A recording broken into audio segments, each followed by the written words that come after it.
Hi there, and welcome to the podcast. I'm your host, Rosa Coelho, health coach, trainer, and teacher. I'm also founder of the Simply Strong programs and community. Here, we cut through the noise to simplify health, personal growth, and lifestyle, helping you to thrive with ease, confidence, and vitality. Listen in because you never know when you may hear something that changes everything. All right, beautiful friend. This week, I have these 3 terrible weight loss tips that are going around on social media right now. And these are just like the 3 that I've seen a lot of. I see a lot of them out there. And you know what? The thing is, it can all be so confusing when really things should be made simple. And if you know me, simple is the name of the game for me. The simpler I can make something, the better. So the first one I'm going to start off with is this idea of like weighted vests and that you need them for weight loss right now when you're walking, if you're perimenopausal, and how like amazing they are. So here's the thing. I have one. I love it. I wear it a lot. And when I'm walking now, I see so many women wearing the same thing, and it always makes me giggle. Like, I don't know. It's just like we're part of a club. And it's like, instantly that you're probably all perimenopausal, but I don't know. It's what I love about it. I think it's fun to have like that little commonality with people. It gives you a way to connect with strangers when you're out. You just say hello and have a little chat. But here's the thing. Do you need a weighted vest? Absolutely not. Why did I get one? Look, here's the thing. If you are looking to, like, you're in this weight loss process and you're not getting your steps in, like anywhere between, I always say a minimum of 7, you want to be closer to the 8. And I like to work with a range. So the women that do my Simply Strong method always have a goal of anywhere between 7 and 10,000 steps daily. And that movement is really important outside of our workouts. And it doesn't have to be done as a big walk. It should be done really throughout the day. But if anything, it makes us so much more aware of how little we move. So often we go to the gym and we think, oh, I've got my workout in, I've exercised, all is good. But really, there hasn't been a whole lot of movement outside of that. And so that's what I love about having a step count. It's not like having this magic number. It really makes us aware to get more movement in our day. So what's the deal with a weighted vest? Like, the thing with a weighted vest is it's weight bearing. So it gives you more of a challenge. Yes, you'll burn a few more calories, but you don't need it. Like, if you're not getting the minimum steps in, that's going to be your first goal. The weighted vest is not this magical thing that is also all of a sudden going to change everything for you. I put mine on if I'm going for a little walk, or if I don't have a strength training session that day and I just want to work a little bit harder. It reminds me of the days when I was like in-person trainer in London, and I used to walk around with my 8-kilo kettlebell. And I used to walk around with this kettlebell just because it was pink and so adorable. And I didn't want to leave it at the gym because I was worried it would get taken. So I would carry it back and forth to home. And so the weighted vest kind of reminds me of that. And so if you want a weighted vest, great, but don't think that it's the answer to everything. And also, we adapt to everything. And so I don't wear mine all the time because I don't want to overly adapt to it, because then it's not going to have a great effect. I put it on to feel like I'm getting a little bit more of a workout. So, I'm hearing all advice from don't get a weighted vest. Like, this is like the worst advice for women, or do get one. It's just like, I feel like social media can't make up their mind. So as soon as there's something fun and that people are getting, it's just like the walking pads that people were getting earlier as well. It's like people will be so pro something, and all of a sudden it takes that one influencer to be like, no, don't do it. This is wrong. This is crazy. And at the end of the day, these are all tools. Like, use them. I have a walking pad for the winter when I'm not outside getting steps. Right now it's under my bed and I won't use it again till winter. So it was a great tool.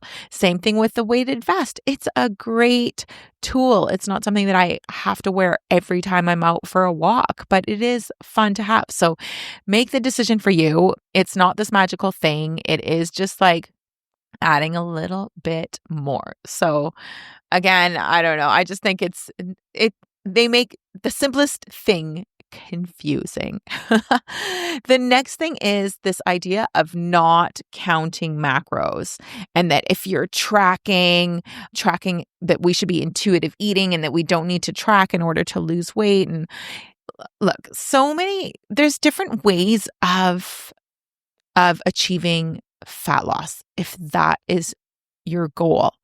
And counting macros is one of them. Counting macros is what worked for me.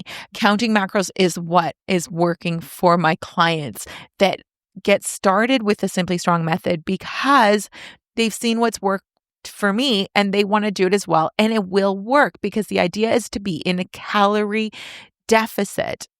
So when people are talking about intuitive eating and they're coaching on that, they likely have some sort of a method to still teach you to measure in some way. There has to be a calorie deficit in order to lose weight, in order to lose body fat. Sorry, not weight, but body fat. And how people get to it can be different. So macros isn't the only way to get there, but is it a way that works? Yes. What do I love about it? I love that it's really such an education. I don't believe that women have to count macros forever. I will count and then I'll take breaks from counting and I'll just keep an eye on the scale, an eye on my health and on my body shape. And if things start to shift, then I will go and I'll start tracking again because it's so easy to slip back into old habits. So for example, where tracking really worked for me was I was just eating too many calories, period. I was eating really healthy. I was eating really clean, but I was your typical put olive oil and just not measure it, just like pour it onto my salad or onto my veggies. And here's the thing, 2 teaspoons of olive oil are 90 calories. I was easily putting probably 4 or 5 tablespoons when I'm between like the cooking and maybe putting it on a salad in one meal. So at the end of the day, I was likely 400 or 500 calories over what I needed for the day just in healthy fat. Same thing with like peanut butter, just 1 tablespoon is 90 calories. Again, it doesn't make me not want to have these things. These things are healthy and we need to have good fats in our diet. The point is that was for me in particular was the area that I was overdoing it. For someone else that comes on board, it may be a particular food that they're having in excess that they didn't realize how calorie dense it was, even though it was healthy.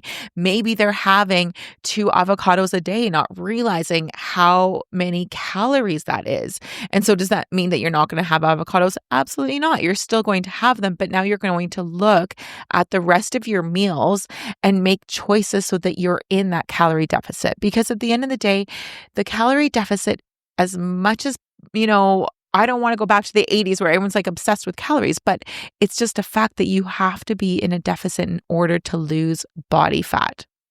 And I had a conversation with a friend actually about that. And they were saying like they have this friend who never counts macros and they're on keto and they've lost all this weight and this person doesn't feel like they're losing the weight and that something's up. And I'm like, yeah, but the thing is that person is very active for one, and they likely cut out a ton of processed foods. In the meantime, they are still in a calorie deficit in order to be losing that weight. And unless you're actually seeing their food, seeing their activity for the day and seeing what's happening, we're just making assumptions that, they just did this magic keto and they've lost weight. It doesn't matter what approach you take, you still have to be in a calorie deficit. So that's what I love about counting.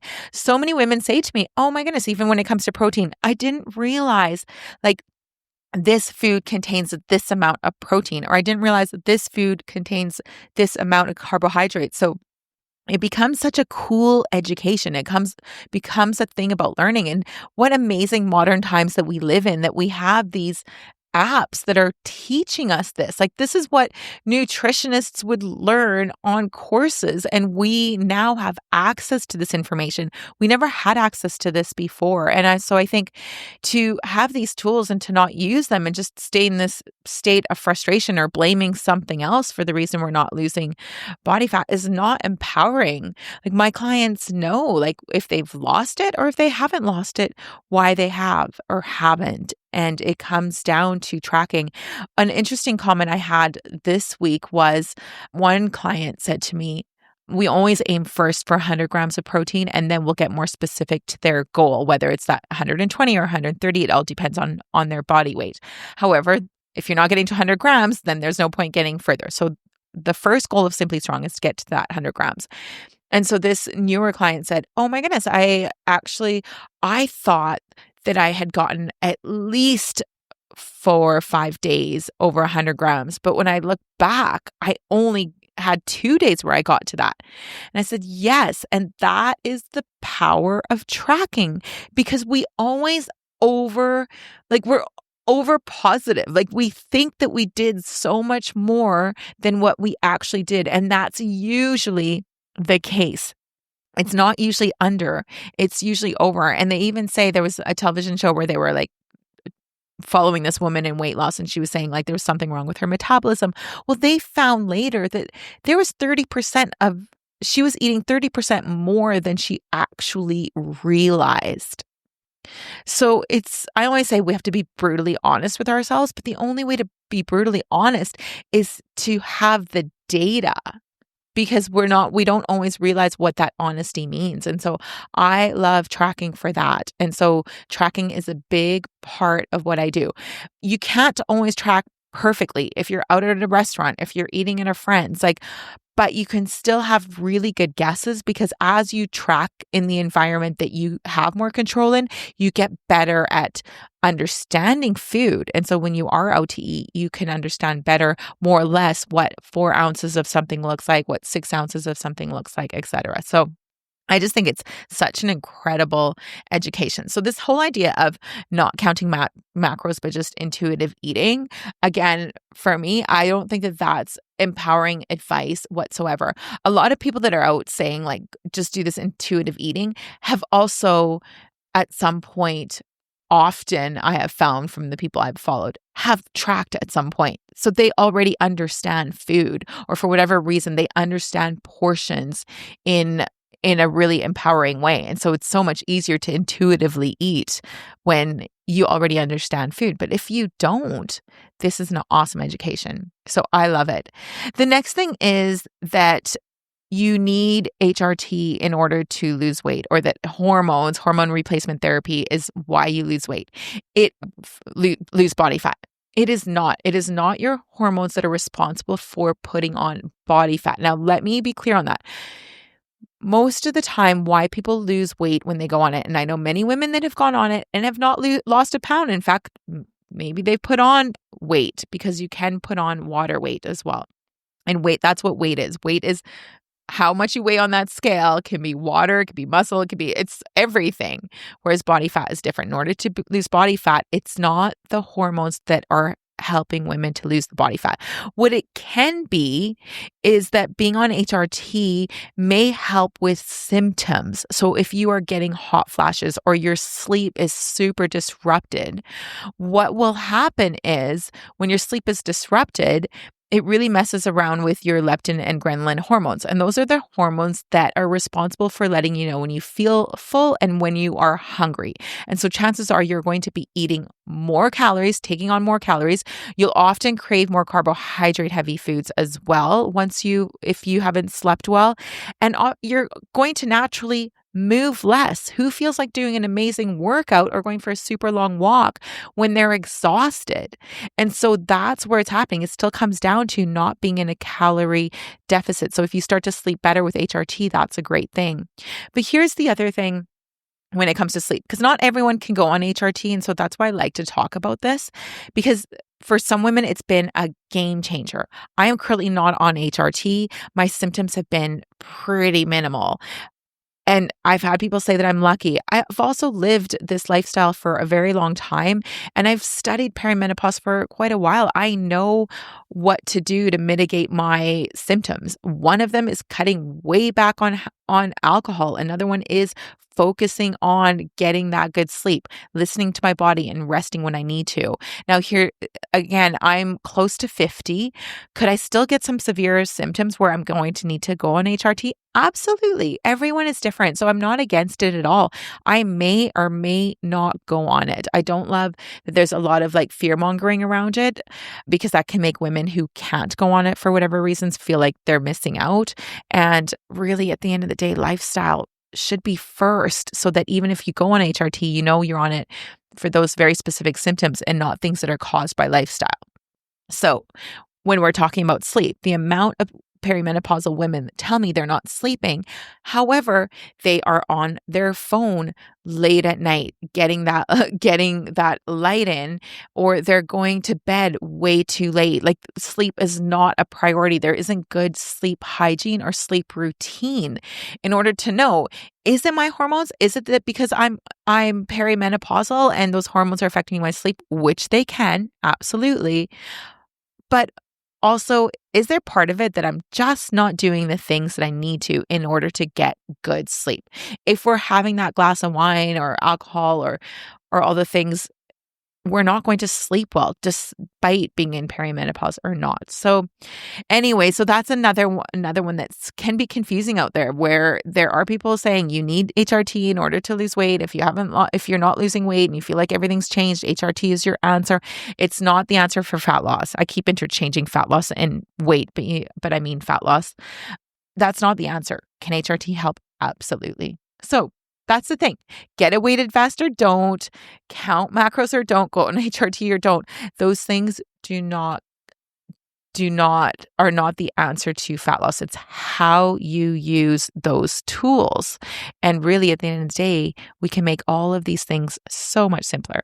All right, my friend, that's all I've got for today. I hope that helps in this world of like a lot of confusion out there on social media. I mean, I love it. I think there's so many great things on there too. We have such opportunity to learn so much, and I have learned so much from there, but we also have to look at it through our lens and ask ourselves like really good questions. Like, is this confusing? Does this make sense? Is this a simple solution? Like, is this a magic solution? Are they trying to sell a magic solution? Because that does not exist. But can this be helpful? I now am not running Simply Strong as a group program any longer. The Simply Strong method now is the only way you can access that is through one-to-one training with me online. It's a 12-week program where we implement the Simply Strong method, which includes lifestyle, tracking your macros. I set the macros for you. I give you the workouts. We communicate through Messenger daily. You can message me any time that you want throughout that 12-week period. The reason for this change is when I was running Simply Strong as a group program, I found most women always went on to Simply Stronger.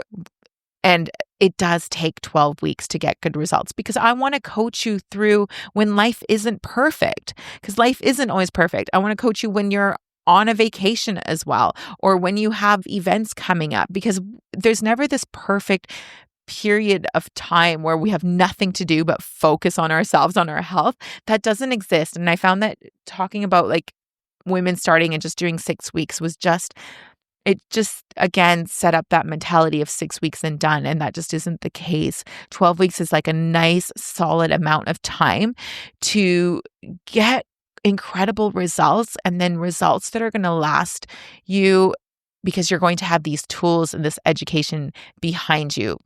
So if you would like to learn more about the Simply Strong method, the easiest way really is to reach out to me on Instagram. You can message me the word strong. Just go into my messages on Instagram, or you can also find it on my website at roccofit.com. And I love hearing from you. So reach out anytime, even if you have any questions about anything. Like I said, love hearing and love helping. Thank you so much for listening in today. I know time is precious, and I'm grateful you shared yours with me. It would mean the world to me if you felt an impact, a moment of inspiration, or learned something new. if you would share it with those you care about and leave me a review on iTunes. I'd love to know what spoke to you or what you'd like to hear more of. Your sharing and leaving a review would help so much on this journey to making an impact on as many people as possible. It's worth it.